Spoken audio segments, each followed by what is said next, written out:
Hey guys, what's up? Anger Banjo here. We're back with more Chrono Trigger. We're playing this currently on the PC. We're able to look at the game through Steam. We're not emulating or anything like that.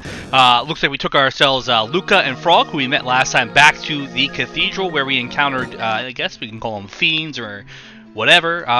So it looks like there's a back room to this cathedral, which logically wouldn't make sense as a whole, but it's a video game. Let's just kind of dismiss logic for the time being, and we're going to make our way through the cathedral.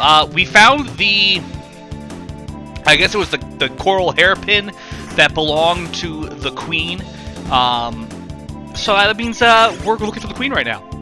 And I'm thinking theoretically if the queen is here, and we are able to save the queen this time, we will be able to bring Moral back.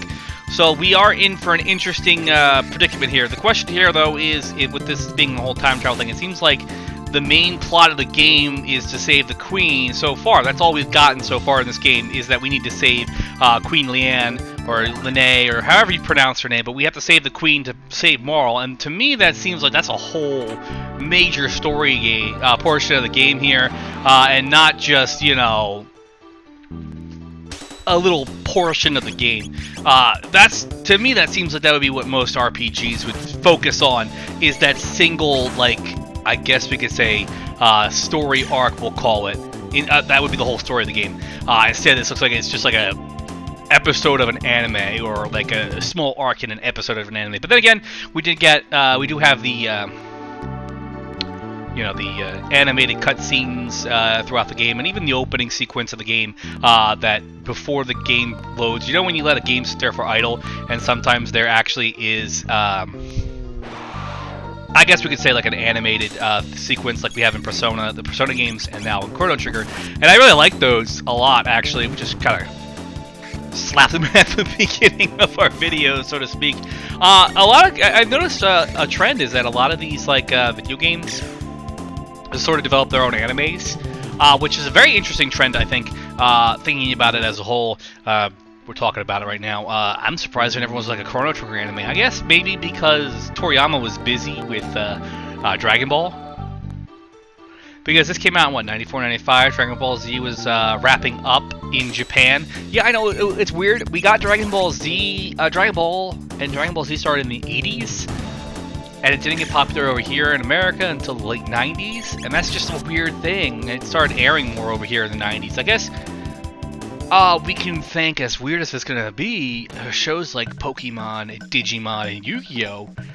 For really kind of just existing in the late 90s and kind of introducing kids to a different form of animation, which brought over more shows stateside. Because I remember being younger and having like One Piece air on Fox Kids. Which I thought was weird because, you know, animes like...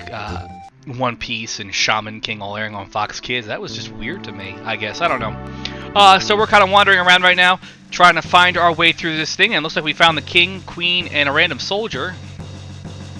What the hell is Yakara? And why are they not like... I mean, I get it, there's limited memory in games like this, and they're not following me, nothing happened. Huh. Interesting. Alright, I guess, let me think here. I feel like... And the one thing that kind of bothers me about this game already, and it's just a little hiccup here, every time we leave a room, so like we went in that room, these enemies just respawn, which is great if we want to focus on grinding out things. It's good, they're going to respawn and respawn and respawn, which is fantastic, but at the same point in time, it's like, oh my god. How? How is this happening?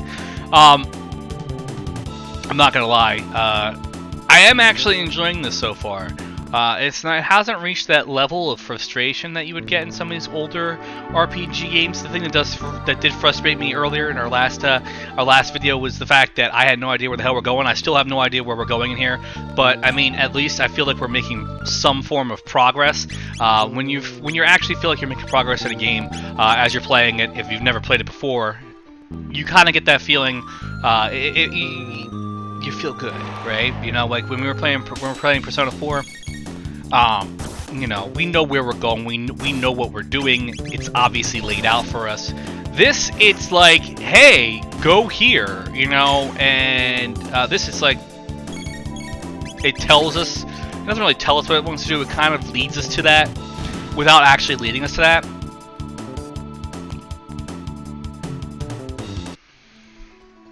There's another RPG we're working on as well, outside of this in Persona, and that one is even worse in terms of telling us what it wants us to do. But this one we can actually spend time grinding in. I took a look at my playtime on that game, and it says 54 hours, and we're like maybe a third of the way through the game. So that doesn't bode well for my free time, especially with the PlayStation 5 dropping out soon. And I know a lot of the stuff we're playing here, we're playing on PC. We played Spider-Man earlier. That was on the PS4, and then we're playing this in Persona and on the PC. Being able to... that's the one thing. I wish these games were in, I guess you could say, the PlayStation Store to play on the console. You could purchase it for like $9, $10, but they're not. And that's disappointing. This is not a bad deal. Oh, we reached a save point. This is a save point here. We're gonna create a new save file just to be safe. We did start earlier, and I kind of messed up. That was a different file here. We got another shelter. I don't know what the hell a shelter is. We'll figure that out eventually. So we got... okay. Another encounter here. And so far this game is, like I said, it's pretty good. Yes, the game is pushing 30 years old soon, which is a ridiculous thought process. It's like, hey, you want to play a game that's almost 30 years old and you've never played it before, and you want to come out and say you've never played one of the best games in a genre before, that takes some serious, I don't want to say it takes serious chutzpah, but it kind of does. And I gotta say, this game has aged very well. Outside of the visuals, which are obviously limited to the Super Nintendo, processor and everything like that. And then the soundtrack, which is also, once again, the music is also very limited based on the Super Nintendo as well. The MIDI files, they're all MIDI files. One thing I do gotta give them credit for, and I'm also a little disappointed in, is the fact that the soundtrack is not entirely like a chiptune thing. It actually is like an actual soundtrack, kind of. Yeah, they're looping the same like 2 or 3 songs over and over again, but it's not terrible. But I mean, I expect that from Square Enix as a high quality soundtrack for their games.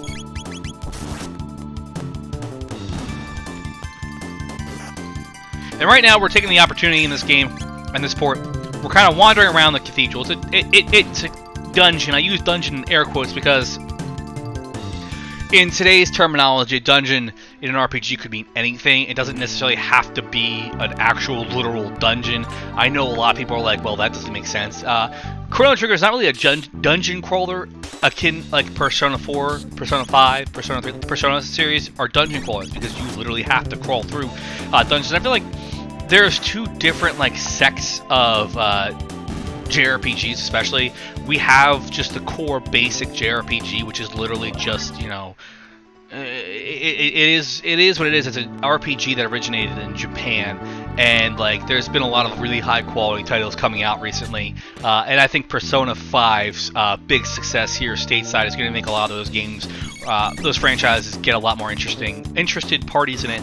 So I think there's the other ones which are mixed dungeon crawling in there where you really have to grind out. And like I said, I think the success of Persona 5 is really going to make a lot of other franchises kind of gain and garner interest. I feel like I think there's the Legend of Heroes series, which just wrapped up its 4th title here in the United States, Trials of Cold Steel, I think it's called. That's a series I'm interested in getting into. 4 titles though in that one saga. I've seen it. It's very Persona-esque. We have another game out there called the Caligula Effect, which is done by the people who did Persona 1 and 2, which looks very promising. We obviously have the Tales series, which is kind of gaining a bit more in popularity. You had the big 3, which is Bessaria, Symphonia, and Visteria, I think it is. And they're making a new one, which looks really good, and I'm really excited to see that. And now, we've got to the point where I really am into these types of games. So we're going to be playing a lot of them here. Obviously, we'll be playing our major titles, Miles Morales. I'm looking forward to getting my hands on playing that one. I don't know, but this, I really do wish there was a full-on remaster. And a lot of people are like, oh, Final Fantasy VII is fantastic, fantastic, you know, let's remake it. And they did, and I gotta say, remake, as great as Final Fantasy VII Remake looked, it kind of felt a little hollow. I would love if, and it's not gonna happen because Square is currently working on, like I said, they are currently working on Final Fantasy VII Remake Part 2, which is already well in development. Obviously, they keep saying, and they're also working on Final Fantasy 16. I wouldn't be surprised if there's like a Kingdom Hearts title they're working on outside of Melodies of Memory or whatever the hell it's called. I wouldn't be surprised if they're working on like multiple titles. It's a very big studio, so they could have multiple teams. And I wouldn't be surprised if after the success of Dragon Quest XI, they're working on Dragon Quest XII. So there wouldn't be time for a Chrono Trigger sequel or even a full-on remake. But a Chrono Trigger remake, I think, would be amazing. You could really do it in the art style of, I guess it would be Dragon Quest XI. Having that art style, the characters in a world like that. If you guys haven't seen Dragon Quest XI, you should check it out. Dragon Quest XI is one of the best RPGs, JRPGs of the last console generation for the PlayStation 4. Now it's out on the Nintendo Switch. And it's also now out on, it's going to be out, as of this recording, it's coming out on PC. So Dragon Quest XI came out on the PS4, it came on the PC and Switch, and that's your full Dragon Quest XI. Boom.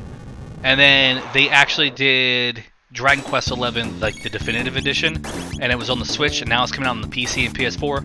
I'm really eager to see how that goes. I have it on the Switch, I never really got to play it on the Switch, but you know, $40 on the PC or PS4, you know, sign me up, I'll play it. It actually has the graphics and things like this. It's actually really cool. I knew something was very fishy about the King and the Queen in this room. And I'm going to be honest with you guys, I didn't know how we would trigger that event to happen. Like I said, I knew something was off. I couldn't figure out what it was. So that should really kind of trigger off a new set of events here. And now that we took care of those guys, we should be able to move on to the next section here. Or maybe that was not really a necessary thing for us to do here. I really need to figure out how to get rid of the mouse on the screen here. Checking some things here at the same time, and we have the mouse popping up on our screen. Still getting used to that whole thing.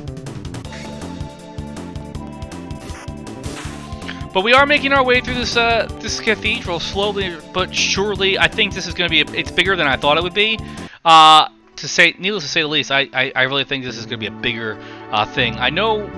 Oh, look, we're getting further. We're actually getting to where we should be. I was like, okay, I fought these guys already. We didn't get the dialogue from them yet because of the fact that we didn't take down the fake king and queen. So this is an interesting scenario here.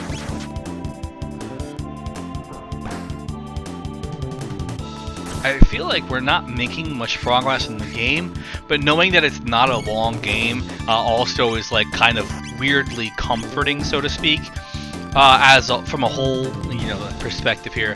Knowing that this game is a 30-hour game based on how you play it, really makes me feel a little bit more comfortable with the fact that it's not going to be 100 videos that we have to make for this. Because that takes a lot of time for you guys, as we're slowly doing Persona 4 at the same time. I don't have a problem with RPGs being long, because that's, like I said previously, we get the most amount of money out of it as a whole, and we're actually just, kind of wiping these guys out. I have a like and a dislike. The enemies do move around in the kind of encounter region, we'll call it, the section where the encounter is, and it kind of does mess things up. So if you're trying to do an AoE attack in which you hit an area and hit multiple targets, they kind of move around. We don't get that. Sometimes it just works perfectly where they just line up. At the same point in time, also we keep in mind that they don't just line up perfectly, but they also, like, I guess, like, at the same point in time, we can wait till they line up in the right, place. I don't know what he tried doing there. The stairs were working. Nothing wrong with the stairs at all. Luca's low on HP. We gotta worry about that too. Some games, I I feel like they make them a bit easier when your HP restores when you level up. There's a game that we're working on at the same time right now, where every time one of your party members, the characters level up, they get their full HP and skill point refill. I know that sounds weird, but I like it and I hate it at the same time, because you can go all out if you find a way to level up quickly. I see these guys lined up in a nice line for the flamethrower to work, and that should take out all of them. And the nice thing is, if I was slated to attack one of those guys after they were dead, they would automatically change target to that bat, which is also a really cool thing about this game. A little feature there is the game kind of remembers where you know, what you were attacking, everything like that. So we got that going on for us, which is great. We're still trying to figure out where we're supposed to go. I know there's somewhere where we need to go in order to proceed, because we've literally walked all around this entire dungeon. There's not dungeon, but this cathedral.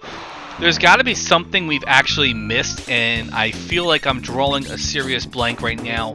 Once again, the thing about all these other games is that they're really just kind of like throwing us at the wall and saying, "Hey, dude, here, just figure it out.